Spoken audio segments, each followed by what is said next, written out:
Carbuncle. The blue Carbuncle. The Hotel Cosmopolitan robbery. The blue Carbuncle. The blue Carbuncle indeed.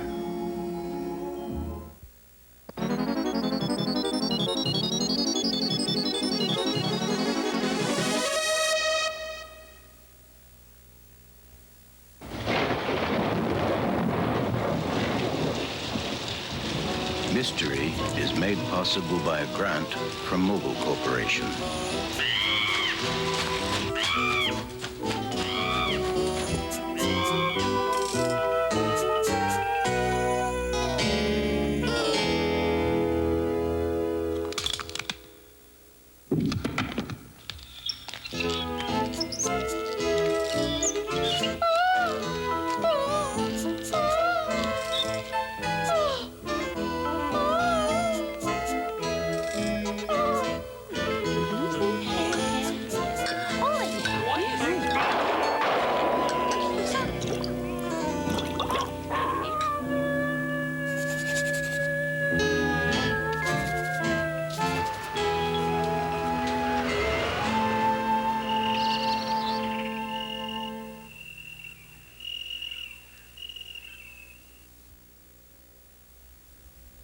Good evening and welcome to Mystery. I'm Vincent Price.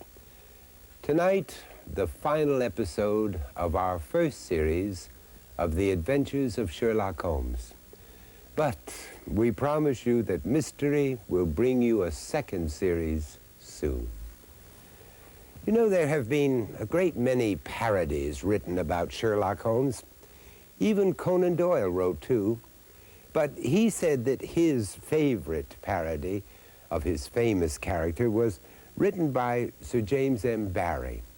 Mark Twain's parody is considered one of the worst. Ellery Queen thought Bret Hart's The Stolen Cigar Case the best, and O. Henry wrote about Shamrock Jones. T.S. Eliot patterned Macavity, one of his famous cats, on Holmes's arch-villain, Professor Moriarty.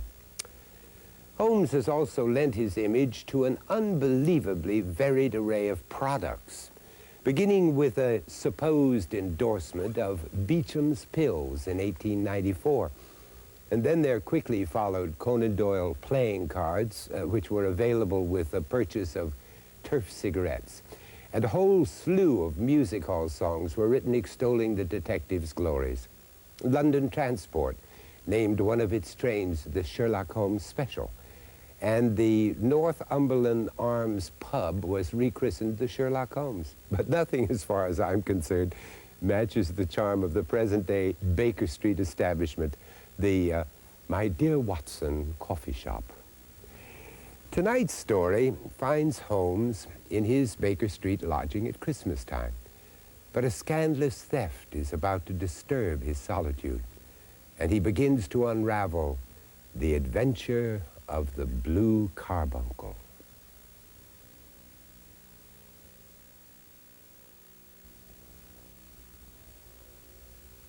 Why all this devotion to a man who was intensely prejudiced, imperious, often bad-tempered, thoughtless with people who might look to him for a little kindness, capable of an unmerited snub, grossly self-indulgent, arrogant, self-opinionated, and decidedly touchy about trivialities? Well, just because he is Sherlock Holmes, and in our imaginations, we are Sherlock Holmes. And while many of us would tend to envy the inhabitants of the settled and serene Victorian age, Rex Stout suggests that Holmes has fascinated us for the past century because Holmes is the embodiment of man's dearest and most stubborn conceit, that he is a reasoning animal. Stout writes, our aspiration to put our reason in control of our instincts and emotions is so deep and intense that we constantly pretend we are doing so. We almost never are. but Sherlock Holmes always is. Until next week, then, when we'll begin a new series on mystery, I'm Vincent Price. Good night.